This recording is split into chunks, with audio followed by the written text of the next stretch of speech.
Good morning to all of you. तो हम resistance पढ़ रहे थे, उसमें resistance of a system of resistance, इस टॉपिक को आज हमें कंप्लीट करना है। जो कि पिछले क्लास में हमने इस टॉपिक में इस चीज को समझ लिया था कि कौन से सीरीज में है और कौन से रजिस्टर पैरेलल में है। क्या डिफरेंस है आपने पहचानना सीख लिया था कि किस प्रकार से सीरीज कॉम्बिनेशन होती है और किस प्रकार से पैरेलल कॉम्बिनेशन होती है। तो ये तो हमने जान लिया था, लेकिन उसको आज हम कंसेप्ट को समझेंगे और उसकी फॉर्मूला को जानेंगे। उसके बाद न्यूमेरिकल को भी हम सोल्व करने जा रहे हैं आज। तो आइए स्टार्ट करते हैं। पहले आते हैं सीरीज कॉम्बिनेशन। तो सीरीज कॉम्बिनेशन में क्या होता है, आप ये देख रहे हैं कि आर रेजिस्टेंस है R1 R2 R3, ये किसमें है तो सीरीज में है। क्यों सीरीज में है? क्योंकि इसको आप पैरेलल नहीं कर सकते कि कोई इस प्रकार से है रजिस्टर,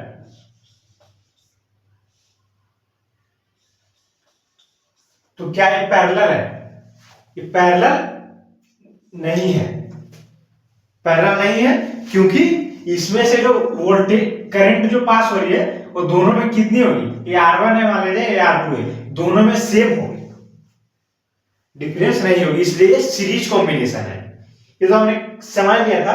लेकिन इसमें क्या होता है, सेम करंट होती है। सीरीज में हमने क्या जाना कि R1 में जितनी करंट फ्लो हो रही है उतनी ही करंट R2 में फ्लो होगी और उतनी ही करंट R3 में फ्लो होगी। ये सीरीज की खासियत है। सीरीज में जब रेजिस्टेंस रखे होते मैं तब की बात कर रहा हूं, लेकिन पोटेंशियल डिफरेंस क्या होगी? अलग होगी, पोटेंशियल अलग अलग होगी सब जगह। ये बात होती है सीरीज की। अगर हम बात करें पैरेलल कॉम्बिनेशन में, तो पैरेलल में आप यहां पर देख पा रहे हैं कि यहां पर पैरेलल में कॉम्बिनेशन है सीरीज रजिस्टर का। तो इसमें क्या होती है कि करंट जो होती है फ्लो अलग अलग होती है। ये R1 है मान लीजिए, तो इसमें करंट अलग फ्लो हो रही होगी। ये R2 है तो इसमें करंट अलग फ्लो हो रही होगी। ये मान लीजिए R3 है तो ये इसमें करंट अलग फ्लो हो रही होगी। जो एम्पियर होगी करंट की वो तीनों में अलग अलग होगी। तो ये है पैरेलल की बात करें तो पैरेलल में क्या होगा, सेम होगा करंट, डिफरेंट करंट, किंतु पोटेंशियल डिफरेंस क्या होगी? सेम होगी। ये बात है पैरेलल कॉम्बिनेशन की। इसका जो फॉर्मूला होगा वो आपको याद रखने हैं, इसी से क्योंकि सारे न्यूमेरिकल सॉल्व होने जा रहे हैं। पैरेलल रेजिस्टेंस की हो जाएगी 1/R equivalent equals to 1/R1 plus 1/R2 plus 1/R3 plus 1/R4। जितने रेजिस्टेंस रहेंगे उतना बढ़ते जाएंगे। ये है पैरेलल की फॉर्मूला।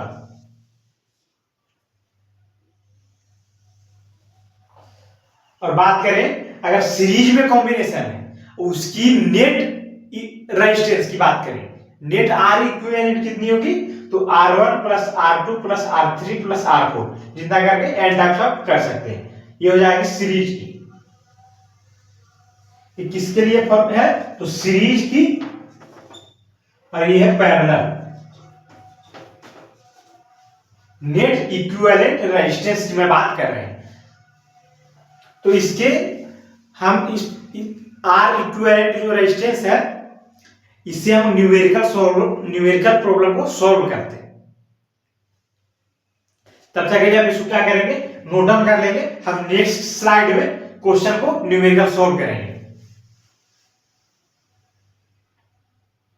नोट डाउन कर लीजिए नोटबुक में। और नेक्स्ट स्लाइड में हम इसके ऊपर 2 क्वेश्चन लगा लेंगे जिससे आपका सारा कंसेप्ट क्लियर हो जाएगा। तो अभी हमने जो R इक्विवेलेंट के फॉर्मूले निकाले जब सीरीज में कनेक्टेड हो रजिस्टर तब की बात हो रही है, और जब सीरीज पैरेलल में रजिस्टर कनेक्टेड हो तब की बात हम कर रहे हैं। तो एक क्वेश्चन हम सीरीज के ऊपर कर लेते हैं जब हम रजिस्टर को सीरीज में रखेंगे तब, और एक पैरेलल का क्वेश्चन कर लेते हैं पैरेलल कनेक्टेड होगी तब की। तो क्वेश्चन देखते हैं, इसको सॉल्व करते हैं। क्वेश्चन में दिया दो रजिस्टर है, एक है 20 ओम और एक 4 ओम का। किसमें कनेक्टेड है? तो सीरीज में कनेक्टेड है। 6 वोल्ट बैटरी है जिसको बोलते हैं पोटेंशियल डिफरेंस, V से जिसे रिप्रेजेंट किया जाता है। और हमें फाइंड आउट करने करंट कितना फ्लो हो रहा है, करंट मतलब कि I फाइंड आउट करने। तो फर्स्ट तो हमें R इक्विवेलेंट निकालना होगा। R इक्विवेलेंट सीरीज में कनेक्टेड जब होती है तो हमने क्या फॉर्मूला में देखा, R1 प्लस R2 कर देंगे यहां पर, तो हमें टोटल नेट रेजिस्टेंस निकल जाएगा। 20 ओम है प्लस 4 ओम, 24 ओम। ये क्या निकल करके आ गया? R equivalent. लेकिन हमें निकालना क्या है? करंट कितना फ्लो हो रहा है। करंट फ्लो कर रहा है कितना, ये जानने के लिए हमें ओम्स लॉ में पढ़ा था V इक्वल्स टू IR। आपको याद आ गया होगा, ये फॉर्मूला हमने देखा था, तो उसी का यूज हम यहां पर करने वाले हैं। V equals to IR। V दिया हुआ 6 वोल्ट, I हमें निकालना है, और रेजिस्टेंस जो अभी हमने निकाला रेजिस्टर 24 टोटल, तो 6/24 इक्वल्स टू I हो जाएगा 0.25 एम्पियर। क्या निकल कर क्या आ गई? करंट। तो इस तरीके से आप न्यूमेरिकल को सॉल्व कर पाएंगे। आपको अगर ये फॉर्मूला दो ठो लगाना है उसके आधार पे आप निकाल पाएंगे। आगे बढ़ते हैं, नेक्स्ट क्वेश्चन को देखते हैं। इसमें क्या होगी? पैरेलली कनेक्टेड होगी रजिस्टर। तो पैरेलली जब कनेक्टेड होती है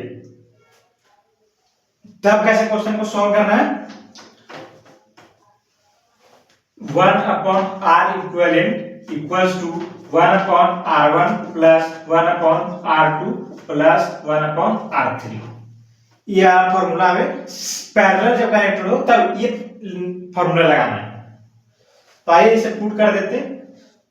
1/R equivalent equals two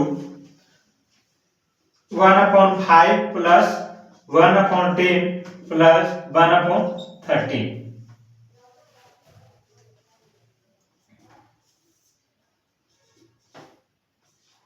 plus 3 plus 1,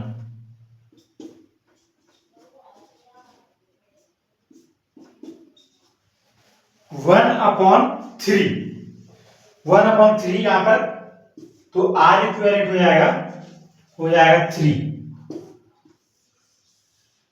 R equivalent 3 निकाल करके आ गए। लेकिन इसमें भी हमें करंट फ्लो निकालना है, तो उसके लिए फिर से हम ये वाला फॉर्मूला लगा देंगे, V इक्वल्स टू IR।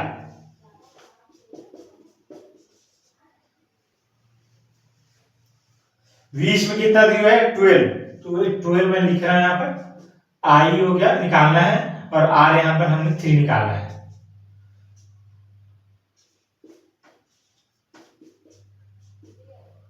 चार एम्पियर निकल करके आ गई करंट। तो इस तरीके से हमने दो न्यूमेरिकल भी सॉल्व कर लिए। आपको क्या करना है, ये R जब सीरीज में कनेक्टेड हो रही तो रेजिस्टेंस को हम नेट रेजिस्टेंस कैसे निकालते हैं? तो R1 प्लस R2 हम करते हैं, जितना रजिस्टर होगा उतना R1 plus R2 plus R3 करके R इक्विवेलेंट को हम निकाल लेंगे। नेट जो है रेजिस्टेंस उसकी बात हो रही है। और उसके बाद ohm's law V equals to IR, ये वाला फॉर्मूला से हमने एम्पियर करंट निकाल लिया।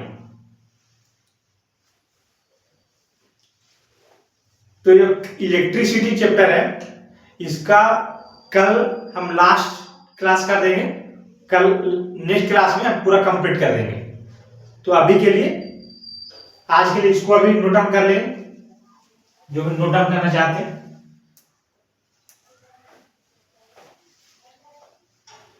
तो मिलेंगे नए क्लास में नए टॉपिक के साथ।